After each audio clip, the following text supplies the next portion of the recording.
أرستا زينا بيت مخري منسترات أب استفرالي زعباتات بمزتاي استفرالي وسانتات حلاليفون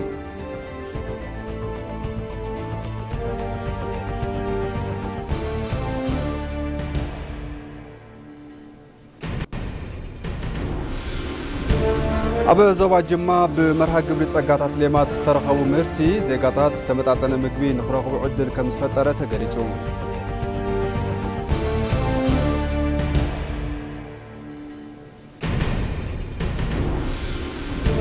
كاب زينات إسرائيل نحزب الله نمتكع ناي حصر جزال أختو بمحاز إجرينيا سراويتا ناب ليبانوس كمزاتو تفليتام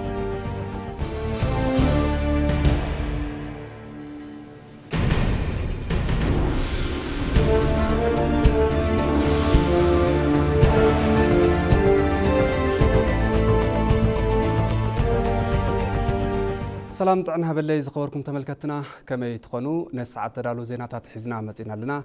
زيناتات ندام رحكم سخم صنح أنا برهان فساية فلما نب حصرت زيناتات يكحلف كوميشن هاجراوزة إثيوبيا بكل العفار مدرخ متأخب زعبا مكياد جميرهم أبتي مدرخ كاب 4 ورداتات استوطاتو 800 كلتن توكلتي حبرت سبن 707 حدن توكلتي مدارك أكلاتن يساتفلهم كاكا وردو كاب استوطاتو تساتفتي بتوساخي بارتات بوليتيكا تكالات هايمانوت سيفيك محبرات صعونتو فترتو الكسبات استفراليو تكالاتن محبراتن كمون توكلت أكلات منجستي ترخيبهم يوم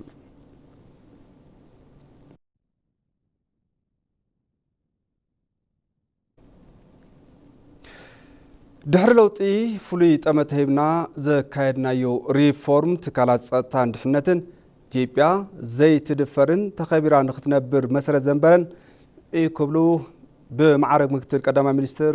ሓላፊ ማእከል ምትሕባር ህንፀት ስርዓት ዴሞክራሲን ምክትል ፕሬዚዳንት ፓርቲ ብልጽግናን ኣይተ ኣደም ፋራሕ ገሊጾም ኣይተ ኣደም ፋራሕ ኣብ ማሕበራዊ ሚድያኦም ኣብ ዘመሓላለፍዎ መልእኽቲ ትካላት ጸጥታን ድሕነትን ብኣመራርሓን ሓይሊ ሰብን ዝተጠናኸረ ብቴክኖሎጂ ዝማዕበል ዓቕሚ ብድሕነትን መሰረታዊ ክእለታትን ዝጎልበተ ሰፊሕ ስራሕ ከም ዝተሰርሐም ተዛሪቦም ብተወሳኺ ተን ትካላት ኣብ ዴሞክራሲያዊ ሰረት ዝተሃነፃ ነፃ ዘይሻራውን ብቕዓት ዝወነናን ክኾና ጠመተ ተዋሂቡ ከም ዝተሰርሐም ገሊጾም ዘሎም ብመሰረት እዚ ንረብሓ ህዝብን ሃገርን ጠጠው ዝበላ ውግንነአን ንሕጊ ጥራሕ ዝኾና ጸላእትና ኣብ ልዕሊ ኢትዮጵያ ፈጺሞም ክፉእ ንኸይሓስቡ ዝገብራ ንሃገር ዋልታን ማእገርን ዝኾና ትካላት ተሃኒፀን እየን ኢሎም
زيننا يقصل الريتشا أب كتماتات عديس سببان بشفتون بدمو كنتات نكخبر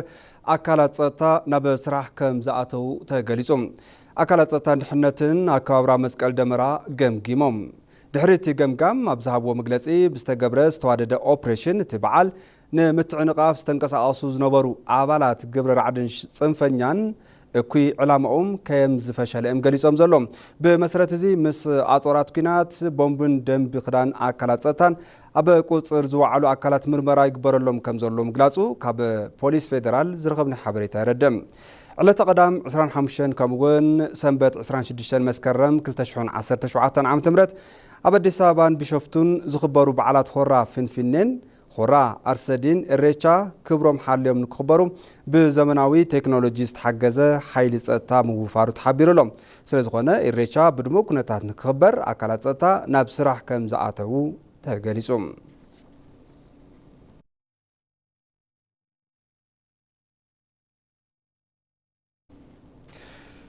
ኢትዮጵያን ላኦስን ኣብ ሕርሻን ኢንዱስትሪን ሓዊሱ ኣብ ዝተፈላለዩ ዓውድታት ብምትሕባር ንምስራሕ ከም ዝደልያ ኣፍሊጠን ኣምባሳደር ኢትዮጵያ ኣብ ጃፓንን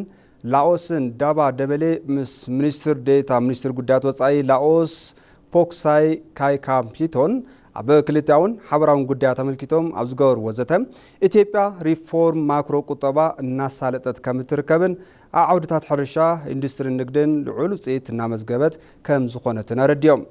ኢትዮጵያን ላኦስን ብምትሕባር ዲፕሎማሲ ንምጥንኻር ክሰርሓ ከም ዘለዎን እውን ሓቢሮም ኣሎም ሚኒስትር ዴታ ሚኒስትር ጉዳያት ወጻኢ ላኦስ ፖክሳይ ካይካምፒቶን ብግዶም ኢትዮጵያ ቁልጡፍ ቁጠባዊ ዕብየት እናመዝገበት ከም እትርከብን ኣብ ኣፍሪካ ዕቑር ሃፍቲ ዘለዋ ሃገር ከም ዝኾነትን ገሊጾም ላኦስ ምስ ኢትዮጵያ ብዓውድታት ሕርሻ ሃይድሮኤሌክትሪክ ንግድን ቱሪዝምን ሓበራዊ ረብሓታት መሰረት ብዝገበረ መልክዑ ምስራሕ ከም እትደልውን ምዝራቦም ካብቲ ኤምባሲ ዝተረኸበ ሓበሬታ የረድእ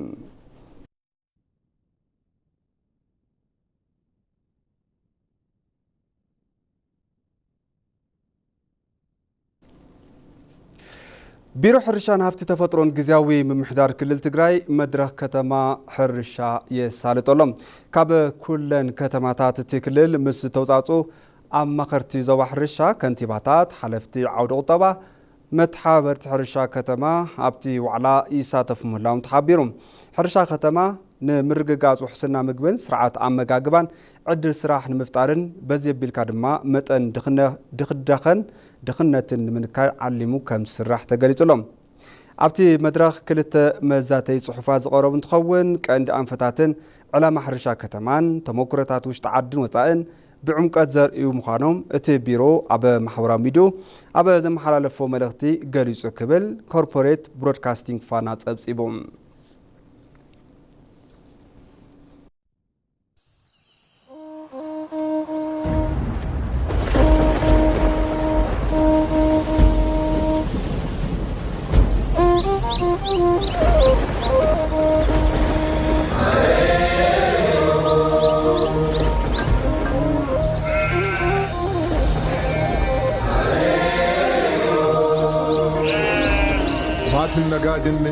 waatin nagaa jenne warri nagaa jenne biyyi nagaa jenne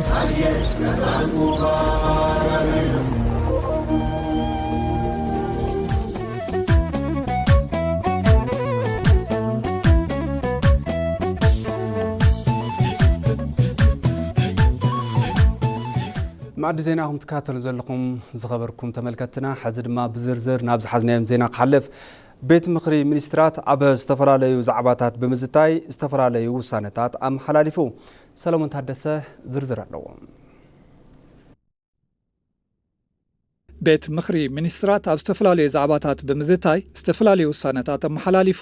እቲ ቤት ምኽሪ ሃገራዊ ስትራቴጂ እቶት ማእኸላይ ዘመን 2017 ክሳብ 2020 ዓመተ ምህረት ጠሚቱ ዝተዛተየ እንትኸውን እቲ ስትራቴጂ ስርዓት ታክስን ምዝማንን ንውልቀ ኢንቨስትመንት ምቹው ኩነታትን ምፍጣርን ዝዓለመ ምዃኑ ርዩ ብተወሳኺ ምስ መሪሕ ትልሚ 10 ዓመት ዝተጣዓመ ኮይኑ ከም ዝቐረበ ዘትዩ ብመሰረት እዚ እቲ ቤት ምኽሪ ኣብቲ ስትራቴጂ ብዝርዝር ድሕሪ ምዝታይ በቲ ቤት ምኽሪ ውሳነ ካብ ዝረኸበሉ ዕለት ጀሚሩ ተግባራዊ ንኽግበር ብምሉእ ድምፂ ወሲኑ እቲ ቤት ምኽሪ ቀፂሉ ዝተዛተየሉ ዛዕባ መንግስቲ ፌደራላዊ ዲሞክራሲያዊ ሪፐብሊክ ኢትዮጵያ ምስ መንግስቲ ሪፐብሊክ ማልታን ምስ መንግስቲ ሪፐብሊክ ቻድን ዝተፈራረሞም ስምምዓት ግልጋሎት ኣየር ንምጽዳቕ ዝቐረቡ ክልተ ረቃቕቲ ኣዋጃት እንትኸውን ኣብቶም ረቃቕቲ ኣዋጃት ድሕሪ ምዝታይ ናብ ባይተ ወከልቲ ህዝቢ ንኽመሓላለፍ ወሲኑ ኣብ ኮንቬንሽን ኢንዳስትርያዊ ንብረት ፓሪስ ንምጽዳቕ ኣብ ዝቐረበ ረቂቕ ኣዋጅ ጠሚቱ ዝተዛተየ እቲ ቤት ምኽሪ ኮንቬንሽን ኢንዳስትርያላዊ ንብረት ፓሪስ ኣብ መንጎ ኣባል ሃገራት ሕብረት ብምፍጣር ንብረት ኢንዱስትሪ ንምሕላው ዋንነት ፈጠራ ሞዴላት ግልጋሎት ንድፍታት ኢንዱስትሪ ምልክታት ንግዲ ምልክታት ግልጋሎት ኣሽማት ንግዲ ፍልፍል ፍርያታት ዘመላኽቱ ምልክታት ንምሕላው ከምኡውን ግቡእ ዘይኮነ ንሕንሕ ንምክልኻልን ዝጠመተ እዩ እቲ ቤት ምኽሪ ኣብ ተረቂቕ ኣዋጅ ብምዝታይ ናብ ባይተ ወከልቲ ህዝቢ ንኽመሓላለፍ ብሙሉእ ድምፂ ወሲኑ ቤት ምኽሪ ሚኒስትራት ኣብ ናይ ሎሚ መዓልቲ ውዕሉ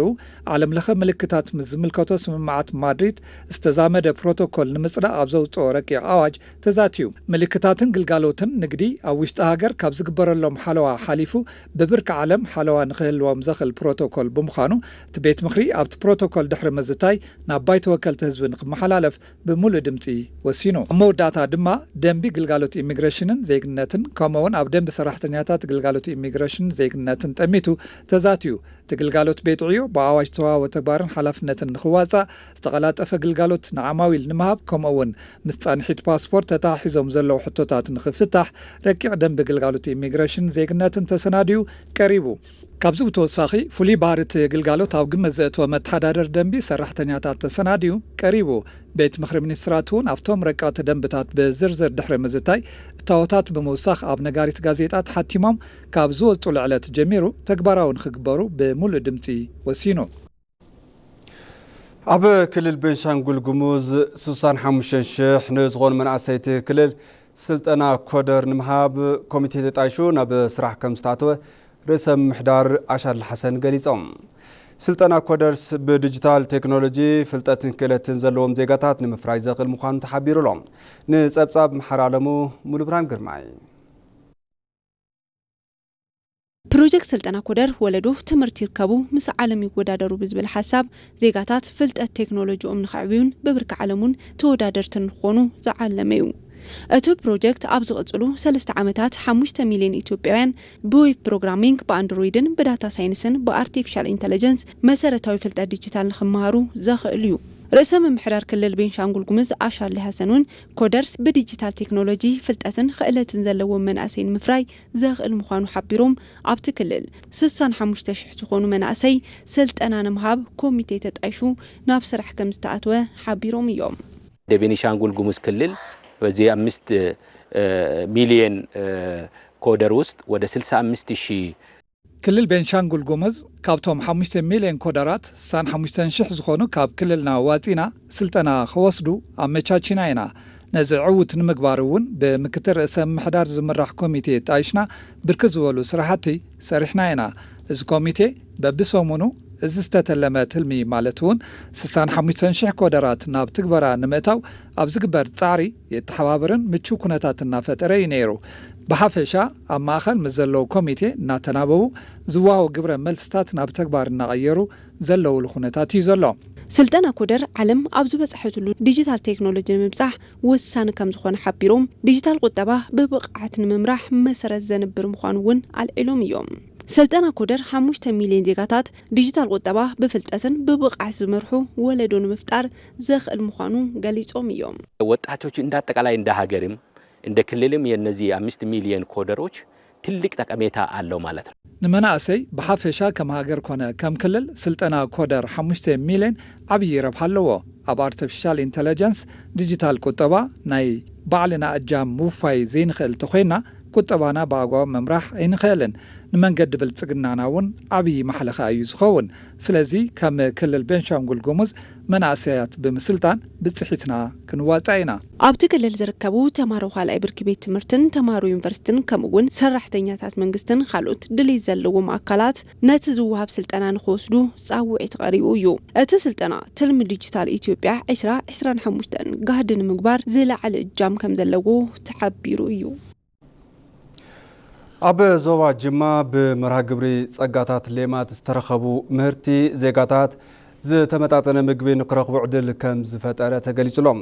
እቲ መርሃ ግብሪ ኣብታ ዞባ ንብዙሓት ደለይቲ ስራሕ ዕድል ስራሕ ምፍጣር እውን ተገሊጹ እዩ ንጸብጻብ ሓምራዊት ብርሃኑ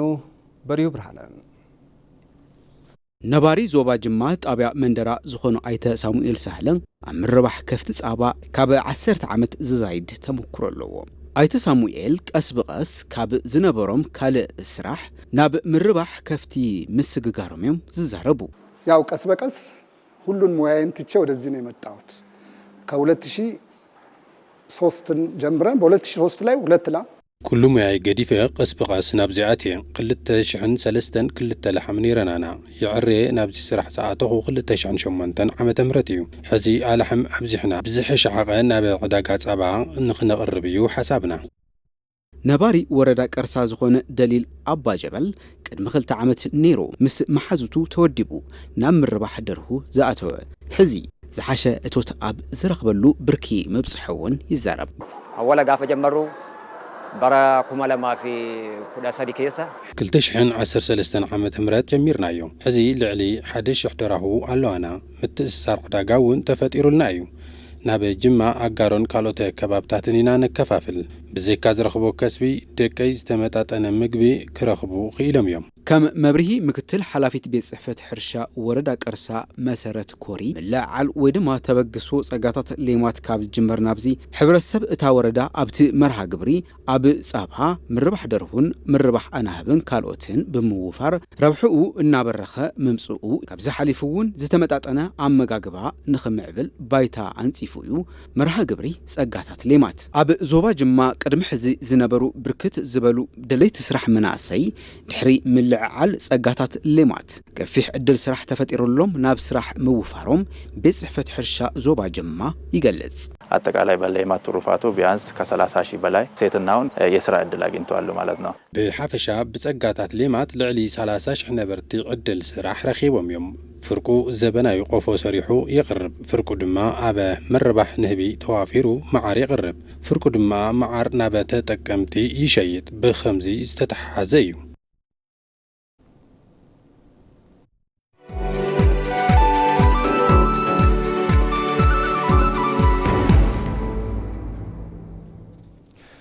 زين عداقام فابريكا ناشنال سيمينتو لمي ناب وشتاقر ناتون كاب مونغو زركبا 330 قلبتي نايت عنا تشكركرتي اتن 36 ابت فابريكا كم زنحا تقليزلوم تن تشكركرتي تاوت معدن فريات سيمينتو كاب مفري طابيا ناب مخزن بوتا زقوع عزا كم زخنا حبريتات فابريكا ملاخيتلوم تي معدن زفري بشنطو ربع جما سلازخونن أقوامتا مريتتي بوتا تقامي كم زخونن بمردا زن زمنو تشكركرتي نمعداق العول واقا كم استخفلم اتي فابريكا فليتوم أبا معلتي 250 شيح كنتال عقم مفرايزل لو فابريكا ناشنال سيمينتو لمي 10 شومن تمسكرم كلتشون 17 عام تمرت بقدامي منستر أبي أحمد تمرقو سراح كم جمرم يذكر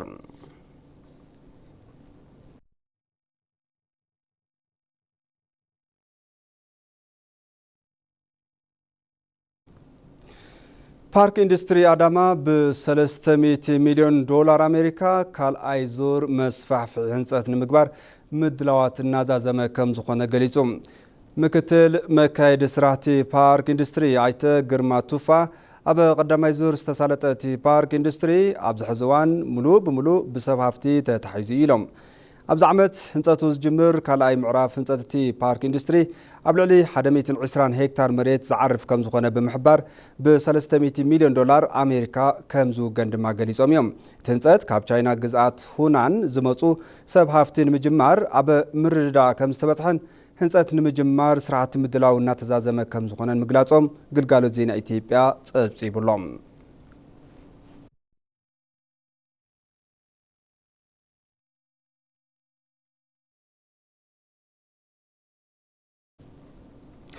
تبلكتي حزدما ناب زينا وطاق سقريم إسرائيل نحزب الله نمتقع ناي حاصر قزالو اختو بمحاز اقرنيا سراويتا ناب ليبانوس كم زاتو تفليتا